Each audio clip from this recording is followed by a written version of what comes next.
namoota ilmoo itti laffee guddisee miti akkaawuntii tiktaak itti laffaanii guddisan hagam takka akka namni dachii garagalchuu ni beektan isin ilmoo miti. So ni ulfaata darbuun faamiliinis darbina ja'anii ja'a jaartiinis darbina hin jettee ja'a akkamitti ilmaan kana darbaadha si galee ilmaan immoo beelee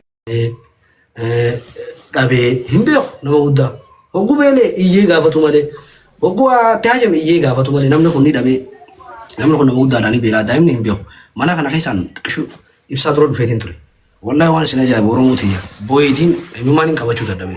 Ruuzaatii distitti naqeetiti daa'imni takka asii miila qabdee dhaabbatti. Daa'imni takka asii miila qabee dhaabbata. Ni ulfaata. Haalaan nama fayyaa qabuuf nama daa'ima qabuuf nama dhalee beekuuf otoo nama dhalee hin beekneef ulfaata. Biyya Kaayiroo kana keessatti namni takka hangam takka hanga rakkatee jiraatu nuti ni beekna si galee mataa keenya hin beeka.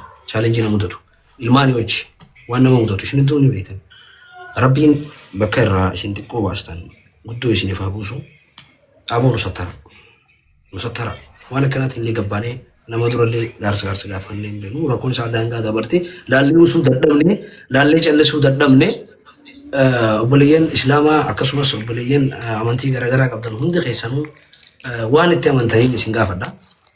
Nu dhaqqaba mucaa kana gargaaraadha rakkoon tun ni dabarti rakkoo tana keessaa nu baasaadha wanni har'a dhufnee isin dura ta'aa jiruuf naaf obboleessa kiyya ibsaanis kanuma namuu ilmaan qaba namuu rakkina jireenyaa kan rakkanne hin jiru isinitti gabaa kanumaaf isinitti dhufne. Inni illee as jira waan jiru maraa isumarra dhaga'uu dandeettanii faamilii teenna ilmi dhiiraa rakkatu malee fuula namaa naawwa turgaa dubbachuudhaa fi ijoollee akkana jirtu tana waliin rakkatee waan nyaatan waan dhugan dhabanii isinitti gadi bahee isin gaafataa jirra. Nullee sababa kana dhufnee as jirra waan ta'eef hundumti keessanuu haga dandeettanii waan dandeettanii nama kana bira akka ulaafattan isiniin jechuu barbaada. Ati dubbadhu maaya. Assalamu alaikum warahmatullahi wabarakatuh. Duraan dursee wanni an joo barbaadu ibsisha rorrootiya akka rorroo kiyya fudhattee sigattee madaa kiyya akka madaa keetii fudhattee dhufuu keetiif baay'ee galatoomii ulfaadhu rabbi jazaa si haa kafalu si jaa hedduu takkan sirraa gammade. Maaliif ilaamaa namni tokko kana dhufeellee hin jiru rorrifamee haalaan rakkachaa ture rakkoo tana keessa. Ati dhufuu keetiif baay'ee na gammachiistee jirta akkanatti na hawwatu keetiif galatoomiin si jaa ati obboleessa kiyya callaa hedduu takka galatoomii ulfaadhaa isin hundi keessanuu galatoomaadhaan isin jaa akkuma agarru kanatti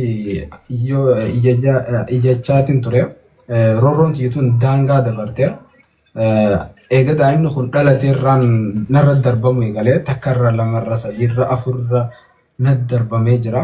Ammaan duras poolis xaabiyaan fuudhee daa'ima kana bakkaan kiiloomeetira Kaayiroorraa fageenyi isaa 400 ta'u Iskandariyaa odoon hojjechuu jiru. Daa'imni kun mana keessa gatamee mana jireenyaatiin hojjedha.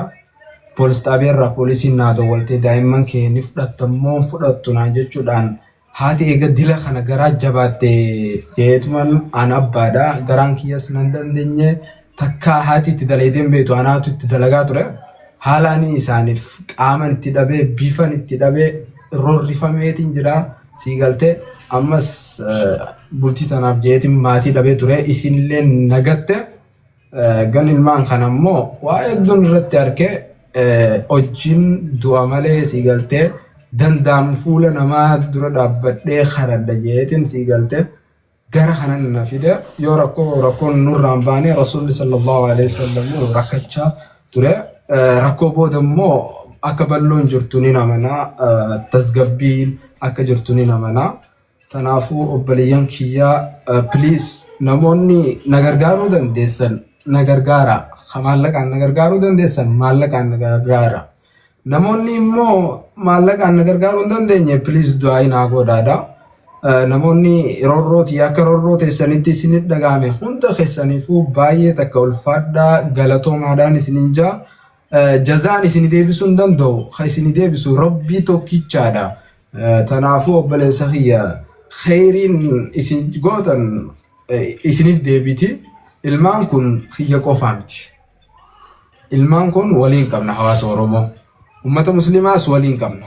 Egereen ilmaan kanaa boru maal akka ta'e gonkumaan hin beeku. Mungkin ana fayyadu malu danda'an hawaasa kana fayyaduu danda'an. Mungkin deebi'anii anallee fayyaduu danda'an. Mungkin Itoophiyaa sanillee bulchuu danda'an.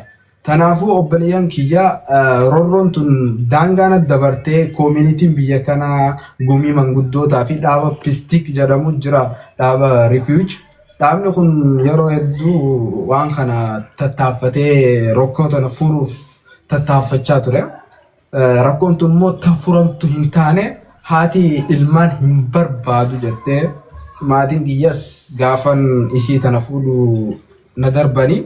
Sababa kanaa an ammaan dura nama rakkadhee beeku miti ganda jabaa keessaan ba'e ganda san immoo sababa isiitiin dhabee isiin immoo eega dhalte booda na jijjiramte an haalaan irroorrifamee isin dura dhufu dura an karaa hedduun tattaaffadheetin ture ilmaan kana ammaan dura ni yaadatte jallaa daa'ima kana gaafan poolis xaabiyaa irraa fuudhu san fuutanii daa'ima kana guddifataa keessanii an dalagatti deebi'ee ture. Yeroo kana isin dawwaltee waan daa'ima kana warra guddifataan jette ni yaadatta. Sana warri guddifataa kun immoo daa'ima nuti isinii qabne hagalata itti harkachuu danda'u. Haati dawwaltee nu arrabsiti jaaniiti si galtee maskootaanii si darbammoo dhuftee fudhattaa daa'ima kana jaan bakka hojiirraa daa'ima kana fudhadhe. Intalti tun akkuma gartan intala dubaraati waggaa 7 intala biyya tana keessatti waa hedduutu irra ta'a. Waa hedduutu dubartoota gaha bakkin amanu haati jirchitee jirti. Kaayee carraaqachuuf hin danda'u daa'ima kana bakka hundan kaa'u bakka namanneetti maaliif ilmaan kana ana hangan itti madaa'ee fi hangan gaastirik coggaarraan itti naqabutti duraan coggaarraan qabu dhibdee meeqan itti sii galtee arke haalaan itti dhukkubsadhee duddi kunis sii galtee fuudhaatii mana madaam hojii mana madaam jechuun mana jireenyaatii meeshaa fuudhurraa hankee duddi kun hundi na dhukkubee ture.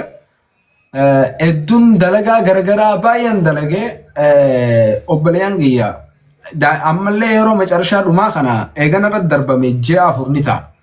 Ji'a 4 kana odoo gara hawaasatti hin beeyin dura an tattaaffadheetin ture maatii kiyyas araarrafachuuf tattaaffadheetin ture furmaata dhabnaan ji'a 3 bira gizee kuutu an as keessa daa'imni kun dhumurra gonkumaan siigaltee xiqqaadhee hawaasa kana dura bee siigaltee ilmaan kanaaf bu'aa takka yoon harkadhe ummanni hawaasni Oromoo immoo ummata arjaa akka ta'e hin beeka.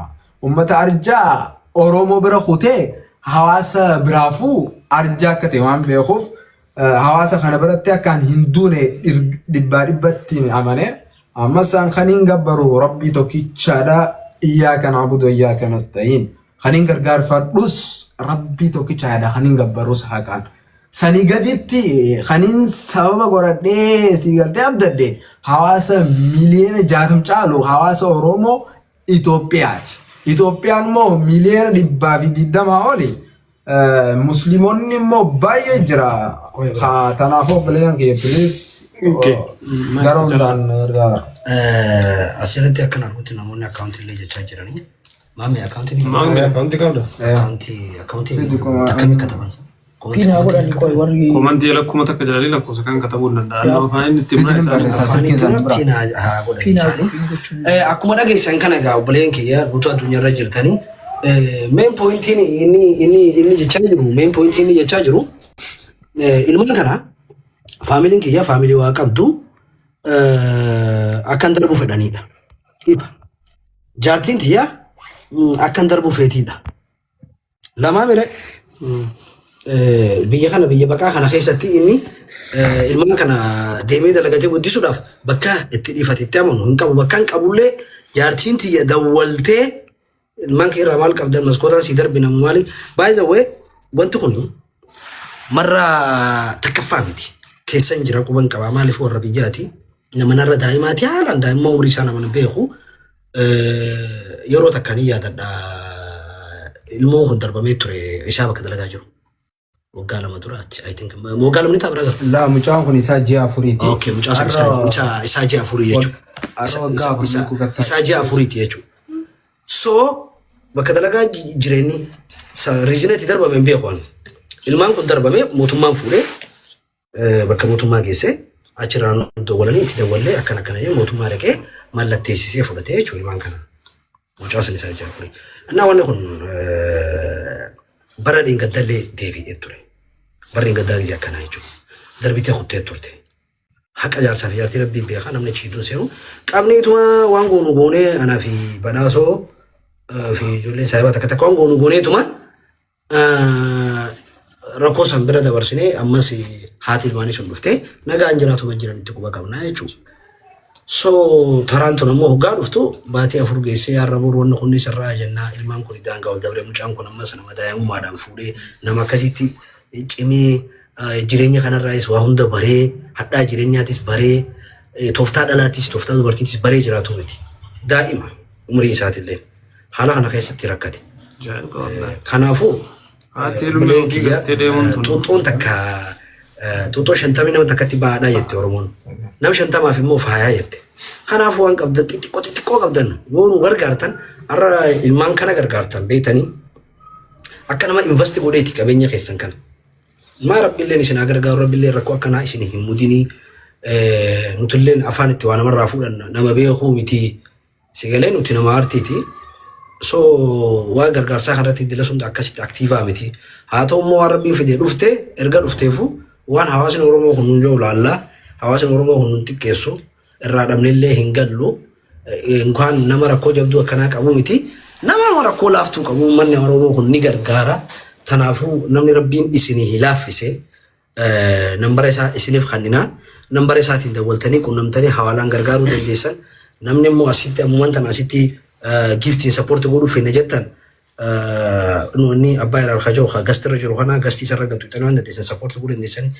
Namoonni garaagaraa immoo akkaawuntii biyyaa barbaannaa biyyallee namni jiru saawudillee namni jiru biyyoota arabaa garaa keessa namni jiru akkaawuntii as jalatti piin isiniif goona akkaawuntii isa fudhataniiti achirratti gargaartanii jechuudha. Kanarraaf immoo boru sa'a 8 irratti anaa fi badhaasoo fi Hamzaan qabnee sagantaa bal'aa qabannee dhufna. Sa'a 8 kabiyya kana sa'a Itoophiyaadhaa galgala keessaa sa'a takka. Ani so'aan kana immoo min dagadee dhifamaa hojii. Sa'a 2. Akka Itoophiyaatti sa'a 2 jechuudha galgala keessaa. Sa'a 2 sa'a 3. 2 sa'a 3. Akka Itoophiyaatti sa'a 3 jechuudha sa'a takka dura kennee. Akka Itoophiyaatti halkan irraa sa'a 3. Ana Hamzaa fi badhaasoo qabnee dhufna. Ammas ibsaan obboleessi keenya haa galatuumu. Ammallee kabajamee dhufee rakkoo tana harkuttiin jira magaalaa tana keessatti namni hundi harkut jira namni influenshaallee hedduu jira magaalaa tana keessa feemasoota ni jiranii isaanillee numa dhufna jaaniitu pirogiraama qabanii ibsaan immoo isaan dura dhufee rakkoo mucaa kanaa hanga danda'ametti waan gargaarsaa keessattillee hirmaannee hin beeku rakkoon tun garuu rakkoo daangaa dabarte arganii rakkoo sanii miti jee akkasii wal qabannee dhufnee atis galatoomii ulfaadhu isaan jettuun. Akkaawuntiin isa kana lakkoofsa isaa qabatan dura. Lakkoofsa qabata. Lakkoofsa mammee bisa kan ta'a. Nambara kan ittiin afaan. Ati ittiin akkaawuntiin. Afaan ittiin namni jala komantii jala takka katabee pinaa godhu. Deebisanii isaan nambarri plus 20 11 18 deebisuu ta'e. 30 20 suuta namoonni akkaawuntii kanarratti ergitan akkaawuntiin kun hawaalaadha. Suuraa kaafadhaatii naa ergaa. Itti aansee nambarri kiyya plus 20 11 18 30 40 16. akkaawuntii san irra deebisuu ta'e. Akkaawuntii san irra deebiin maa? Akkaawuntiin laal. Okay. Guys, waamani maakii waamani live irra yoo jiraatte waamani ibsaan si waamadhaan kottaa gasti irratti hiriin. Akkaawuntiin kun takka 22 36 72 79 9 Nasruu Yaasiin Abdii jedhama. Maqaan akkaawuntii kanaa. Kuma takka 22 kuma takka 22 guys qaba.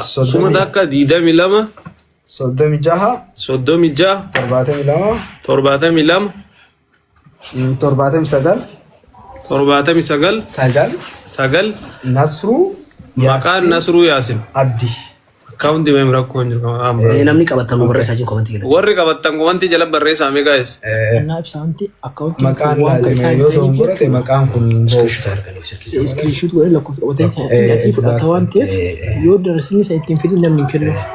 Ayee irra deebiitti akkaawuntiin asitti dubbisee ibsa.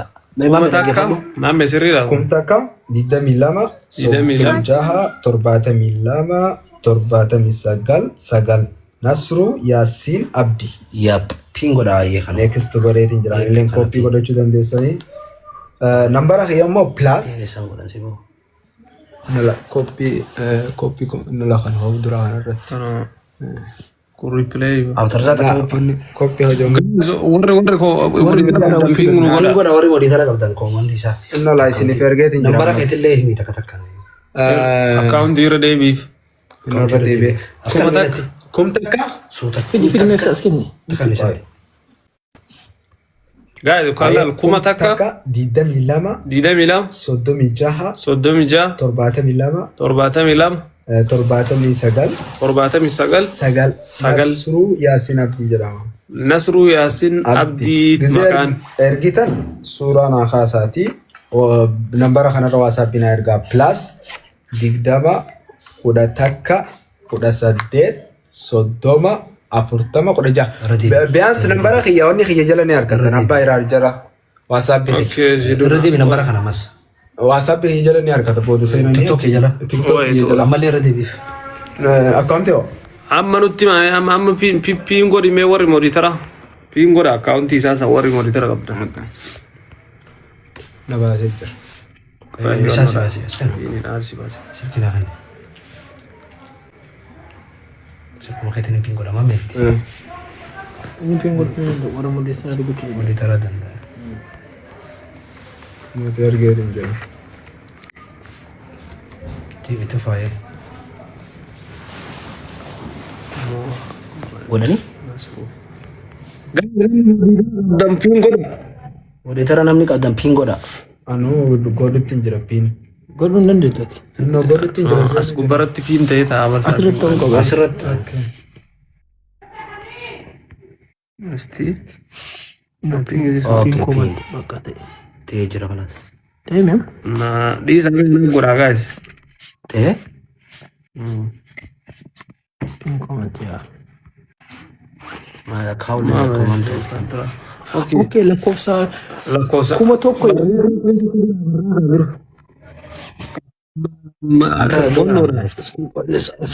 Piin ta'uuti. Dulu kuma tak kejani beresin. Barreessaa kuma takka barreeffama barreessite kaan lakkoofsa wal keessa.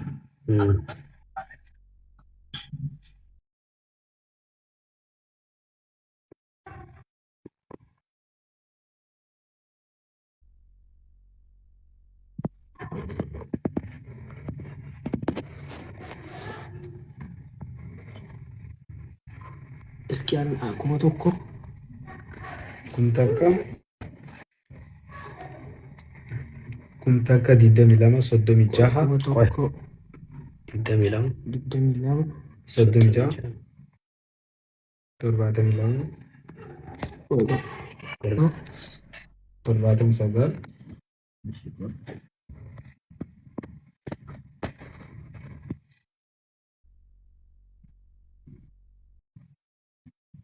79 jettan 79 sagal kun takka 22 kau sitti mana dhaggeeffadhu kuma takka 22 36 72 79 sagal sagal Nasru Yasin Abdi. Gosh. Itu. Okay, pingoodhaa fi pingoodhaa asirratti namoonni ol seentanii qarqaaruu barbaadan nu bira ol seenaa carraa isinii kenninaa gastii gubbarra ergadhaati. Borullee Maakillaa ibirraa baate. qabannee itti dhufna.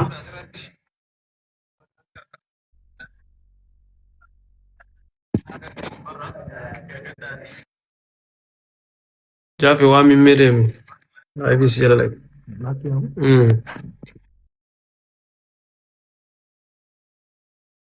Yani Kan itu sebetulnya. kottu sin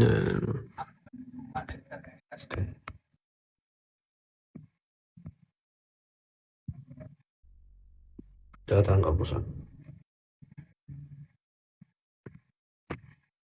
Ayitiin isheen baatee jirti. Isin geema taphachuu jirti. Baatee jirti?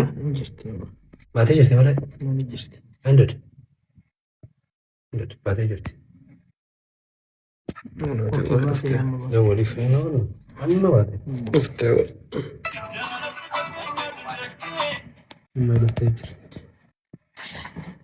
Piintee komantee sun. Akkam jirtan? Mame. Abshir gaamaa Abshir manni dhiiraa numa rakkataa. Wanni ilma dhiiraa mudanne dhala qofaa. Si galee tunis ni dabartii. Manni Oromoo siif jiraa. Rabbiin siif jiraa. Si galee kana jettee kana booda hin boo'in. Nuti waan barbaadu waan himachuu qabu. waan maraa sumarra dubbadhu Guutuutti itti haasa'itti. Waan sagantaa kara qabiif Proogiraama qabdu itti haasa'i. Siyaaf waa dhufanii. Anis na jalaa qabeechuun. Ayyee. seesiin isallee Abbaa hiraar. Gabbuu jala. Gabbuu. Hin arganne abbaa hiraar. Inni laa adaa'imaa jiru.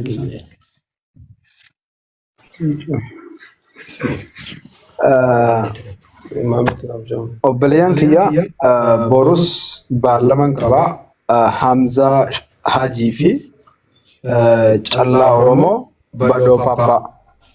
Inshallah sa'a 8 akka Masriitti akka Itoophiyaa sa'a 3tti. Namoonni asiin immoo na gargaaruu barbaadan akkaawuntii kiyya irratti akkuma isin ergisan namni wayita gas dhiirasa komantii jala gad deebi'ee isiniif hin ergaa namni Muhiit godhaa gaa takka wal jalaa iyyuu jira. sigala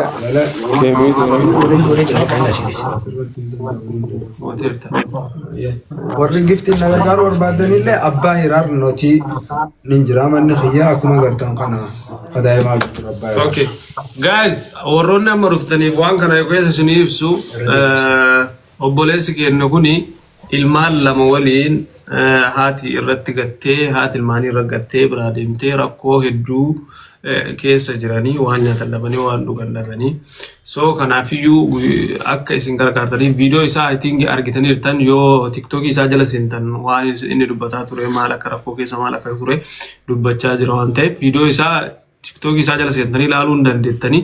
So kanaafiyyuu hundumti keessanuu guyyaa har'aa nama kanaa ijoollee akkana bareedotana qabatanii nyaata dhabuun osoo uummanni keenya akkanatti jiru waan dhugan dhabanii ijoolleen tun beelahuun nu biraa fafa. Kanaafiyyuu hundumti keessaniin haga dandeettaniin waan dandeettanii waan rabbiin isinii laaffiseen akkaawuntii jala komantii keessatti isiniif barreessaa jiru kana irratti nama kana gargaartanii akka bira dhaabattanii isiniin jedha. Waan jiru waan hafe dammoo innuu isinii himaa keessa isaati. Kanaafiyyuu callaa kiyya maal jetta? Akkuma ibsaan isiniin jedhe hundi keessanuu rakkoo mucaa kanaadhaa miidiyaa gubbatti agartan jeetii yaada. Abbaa hiraar jee isaa waan adda addaa fi rakkoo isaa haala keessa jiru himatu. Akkasuma namni rakkatu malee fuula namaa ilmi dhiiraadhaa hin dhaabbatu. Rakkoo ilma dhiiraa fuula namaa dhaabdu immoo rakkoo jabaatte akkasitti naaf godha. Mucaan kun ammas nama Oromooti, nama afaan Oromoo dubbatu, nama Islaamaati, nama jabaa ilmaan kana dalagatee gargaaree guddifachaa turesi, guddifachaa jirusi. Har'agaa biyya baqaa jira, biyya baqaa isaa miti. Namni ilmaan hin qabne, namni tokko, singiliin tokko kophaa isaatti oo gargaarsa hin qabne jiraachuu ni ulfaata. Wallaahi ni ulfaata. Sigalee kanaaf biyya baqaa keessa taa'ee manni kun mana Arabaati firaa gaafatan. Ijoolleen tun ijoollee xixiqqoodha. Waan qabu haadhaa darbee deemee hin beektu. Gisee beeloo as kan jettiin nyaata. Inni hin qabu ijoolleen hin beektu boo malee mucaan xiqqaan sun hin beeku. Si galee kanaafuu har'a dhufne fuula keessa hin jirra. Rabbi isinillee fuula namaa isin hin dhaabini. Ilmaaninis isin hin fattanini. Kanaaf Oromootiyaa ilmaan musliimaa hunda keessan addunyaarra jirtan. Namni rabbiin laaffiseef akkaawuntii komantii jala irratti jirtu kanarratti sappoorti godhuu dandeessan waan dandeessan ergu fi dandeessan. Ammuma gargaara namni jettanis abbaa hirar kajoo hagastirra jiru kun isa. Waan dandeessan giftii push gooluu dandeessan. Baafatee yoo gadi qaate karaa manaatii fi waan ijoolleen tun itti nyaattu farraa kafala. Ammas gurbaan kun wanni inni barbaadu fedhinaan isaadha galu kara biyyaa. San hin taane yoo rabbiin godhee fi uummanni Oromoo kun gargaare as keessatti waan akka baajaa